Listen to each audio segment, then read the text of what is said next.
ஐயனார் துணை சீரியலில் டுடே எபிசோடில் நம்ம வானதியோட அப்பாவோ அம்மாவோ நேராக நம்ம சேரனோட வீட்டுக்கு வந்து பயங்கரமாக வந்து பிரச்சனை பண்ணுறாங்க.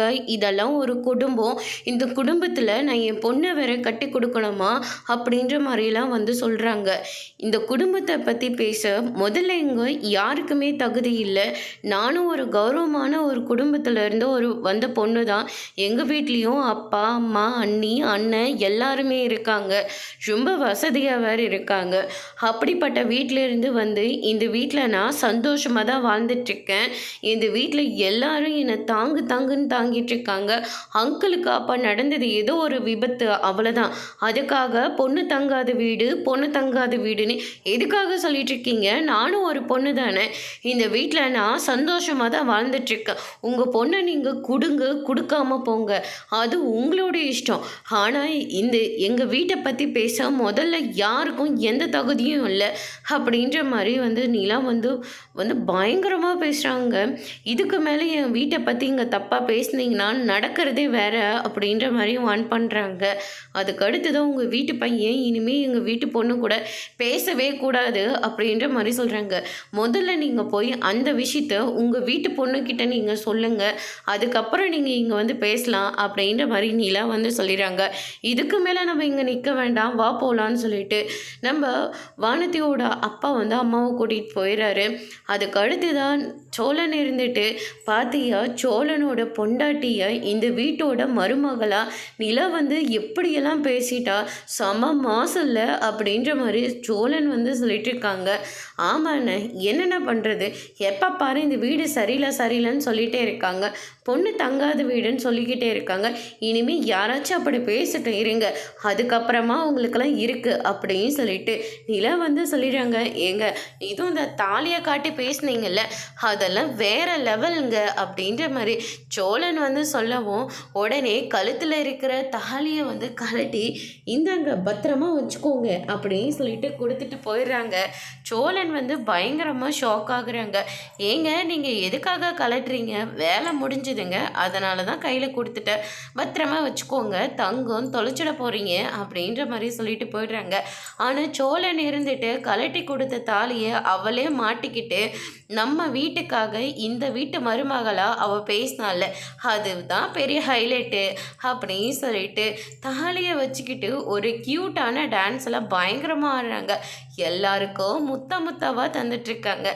அதுக்கு அடுத்து தான் வந்து பார்த்திங்கன்னா இந்த பக்கம் நம்ம வானதியோட அம்மாவும் அப்பாவும் வீட்டுக்கு போயிடுறாங்க.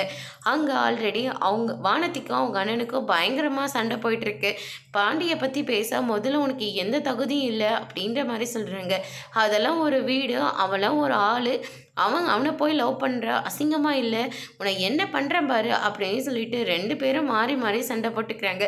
வீட்டில் இருக்கிற எல்லா பொருளையும் தூக்கி வெளியே வேற போடுறாங்க.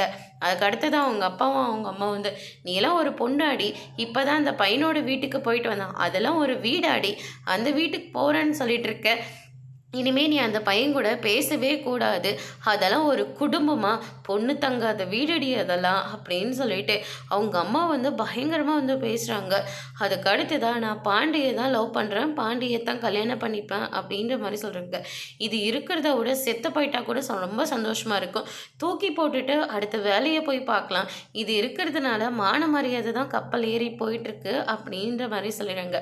முதல்ல நீங்கள் அந்த வேலையை செய்யுங்கம்மா அப்படின்ற மாதிரி சொல்லிடுறாரு வானதி. அதுக்கு அடுத்துதான் ரூமில் உட்காந்து ரொம்பவே ஃபீல் பண்ணி அழுந்துட்டுருக்காங்க.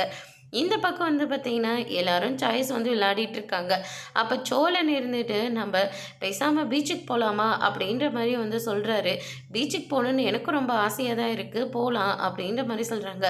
ஆனால் பாண்டி இருந்துட்டு டெலிவரி கொடுக்குற வேலை இருக்குது, அதனால் நீங்கள் எல்லாம் போயிட்டு வாங்க, என்னால் வர முடியாது அப்படின்ற மாதிரி சொல்லிட்டு அங்கேருந்து கிளம்பிடுறாரு. அதுக்கு அடுத்து தான் நம்ம சோழன் இருந்துட்டு பாண்டிக்கிட்ட எவ்வளவோ கேட்குறாங்க, ஆனால் பாண்டி வந்து வரமாட்டேன்னு சொல்லிட்டு போயிடுறாரு. அதுக்கடுத்ததான் எல்லாரும் ரெடி ஆகிட்டு நின்றுட்டு இருக்காங்க. வெளியே நடேசன் வந்து பாட்டு கேட்டுட்டு இருக்காரு. ஏன் இவரை கூப்பிட்டுட்டு போலியா அப்படின்னு சொல்லிட்டு நிலா வந்து கேட்கவும், இவர் வேண்டாம், இவர் வந்தாக்கா ஏதாவது பிரச்சனையாகும், அதனால் இவர் இங்கே இருந்துட்டு போட்டோம் அப்படின்ற மாதிரி சொல்கிறாங்க. உடனே நிலா இருந்துட்டு அவரும் இந்த வீட்டில் இருக்கிறவ தானே, குடும்பத்தோடு எல்லாரும் வெளியில் போகும்போது அவரை மட்டும் எப்படி விட்டுட்டு போக முடியும், அதனால் நம்ம அவரையும் கூட்டிகிட்டு போகலாம் அப்படின்னு சொல்லிட்டு நடேசனை போய் கூப்பிடுறாங்க. என்னவாம்மா கூப்பிடுற, வீட்டில் இருக்கிறவங்களாம் என்ன சொன்னாங்க, அவங்களாம் ஒன்றும் சொல்லலை, நீங்கள் வாங்க போகலாம் அப்படின்ற மாதிரி சொல்கிறாங்க. நடேசனுக்கு ஒரே சந்தோஷமாக போச்சு. இப்போ எல்லாரும் கிளம்பி பீச்சுக்கு கிளம்பி போகிறாங்க. அதுக்கு அடுத்து தான் இந்த பக்கம் பாண்டி வந்து கடையில் வேலை பார்த்துட்ருக்காங்க. வானதி வராங்க. நான் வந்தது கூட கவனிக்கலையா நீ, இப்போ நீ வந்த உட்காந்த என்ன பண்ணணும், ஆரத்தி எடுக்கணுமா, முகத்தை பார்த்து கூட பேச மாட்டேன்ற, இதில் நீ ஆரத்தி எடுத்துகிட்டு தான் மறு வேலையே பார்ப்ப அப்படின்ற மாதிரி வானதி வந்து சொல்லிடுறாங்க. எங்கள் வீட்டில் உன்னாலே என்ன நான் அடி வாங்கிட்டு வந்து உட்காடுறேன், என் மனசுக்கு கொஞ்சம் ஆறுதலை கூட நீ பேசக்கூடாதா அப்படின்ற மாதிரி சொல்கிறாங்க. அடித்தாங்களா, எதுக்காக அடித்தாங்க, எவ்வளோ தைரியம் இருந்தால் அவங்க எங்கள் வீட்டுக்கு வந்து என் வீட்டை பற்றி தப்பாக பேசுவாங்க, என் அண்ணன் வேணா பொறுத்துட்டு போகலாம், ஆனால் எங்களாலலாம் பொறுத்துட்டெல்லாம் போக முடியாது அப்படின்ற மாதிரி வந்து சொல்கிறாங்க. எதுக்கு எடுத்தாலும் உங்கள் வீடுன்னு சொல்லி பேசிகிட்டு இருக்கே, உன்னால என் அண்ணன், என் அம்மா, என் அப்பான்னு சொல்லி எல்லாருமே என்னை அடிக்கிறாங்க. ஏன்னா உன்னை லவ் பண்ணுறல, உன்னை கல்யாணம் பண்ணிக்க ஆசைப்பட்றல, அதனால் எல்லாரும் என்னை கேவலமாக பார்க்குறாங்க. ஏற்கனவே இந்த ஊருக்காரும் அந்த வீட்டை பற்றி தப்பாக பேசுகிறதுனால தானே அவங்களும் இப்படி பேசுகிறாங்க. அவங்க எப்படி வேணால் பேசிட்டு போட்டோம், இப்போ உன் மனசுலேயும் அதானே இருக்குது அப்படின்ற மாதிரி சொல்கிறாங்க. நான் அப்படியெல்லாம் பேசவே இல்லை பாண்டிய அப்படின்ற மாதிரி சொல்கிறாங்க. இனிமேல் என் வீட்டை பற்றியோ ஏதாவது தப்பாக பேசுனீங்க, நடக்கிறதே வேற அப்படின்ற மாதிரி சொல்கிறாங்க. உனக்கு உங்கள் வீடு பெருசாக வச்சு என்னை பற்றி உனக்கு எந்த கவலையும் இல்லைல்ல, இனிமேல் உனக்கு எனக்கும் எந்த சம்மந்தமும் இல்லை, இப்போவே நம்ம பிரேக்கப் பண்ணிக்கலாம் அப்படின்னு சொல்லிட்டு வானதி பாண்டி கூட சண்டை போட்டு அங்கேருந்து கிளம்புறாங்க. அதுக்கு அடுத்து தான் பாண்டி இருந்துட்டு இனிமேல் இந்த பக்கமே வந்துடாத அப்படின்ற மாதிரி சொல்லி திட்டி விட்டுறாரு. இந்த பக்கம் பார்த்தீங்கன்னா பீச்சுக்கு எல்லாருமே போயிடுறாங்க. பல்லவன் இருந்துட்டு அண்ணன் வேர்க்கடலை வாங்கித்தாங்கன்னா அதான்டா வேச்சு எடுத்துகிட்டு வந்திருக்கேன் அப்படின்ற மாதிரி சொல்கிறாங்க. அண்ணன் அதெல்லாம் இருக்கட்டும்ண்ணே, எல்லாரும் இங்கேயும் வாங்கி சாப்பிட்லாமே அப்படின்ற மாதிரி சொல்கிறாங்க. நிலாவும் வாங்கலான்னு அப்படின்ற மாதிரி சொல்கிறாங்க. அதனால் நம்ம சேரனை இருந்துட்டு வேர்க்கடலை வாங்கி கொடுக்குறாங்க. நிலா அதை வாங்கிட்டு எல்லாருக்குமே கொடுக்குறாங்க. நடேசன் சோழன்னு சொல்லிட்டு எல்லாருக்குமே கொடுக்குறாங்க. அதுக்கு அடுத்ததான் ஒரு இடத்துல துண்டை போட்டு உட்காடுறாங்க. போய் காலெல்லாம் நினச்சிட்டு வரலாம், வாங்க போகலாம் அப்படின்னு சொல்லிட்டு கூப்பிட்றாங்க. ஏம்மா உனக்கு நீச்சல் தெரியுமா அப்படின்னு சொல்லிட்டு கேட்ட உடனே, இல்லைண்ணே எனக்கு நீச்சல்லாம் தெரியாது, அப்படின்னா அங்கெல்லாம் போக வேண்டாம், இங்கேயே உட்காந்துட்டு அப்படின்ற மாதிரி சொல்கிறாரு.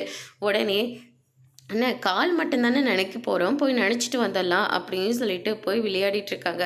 சேரனை மட்டும் அங்கே இருக்குது, வாங்க போய் சேரனை கூட்டிகிட்டு வரலான்னு சொல்லிட்டு போய் சேரனையும் கூட்டிகிட்டு ரொம்பவே சந்தோஷமாக பீச்சில் நின்று விளையாடிட்டு இருக்காங்க. சோழனும் நிலாவும் கை கோத்துட்டு அவ்வளோ சந்தோஷமாக இருக்காங்க. அதை சேரன் பார்த்து ரொம்பவே சந்தோஷப்படுறாரு. அதோட இன்னைக்கான எபிசோட் முடிச்சிருக்காங்க. இனி ஐயனார் துணையில் அடுத்தடுத்து என்னெல்லாம் நடக்க போகுதுன்றதை வெயிட் பண்ணி பார்க்கலாம். தேங்க்யூ.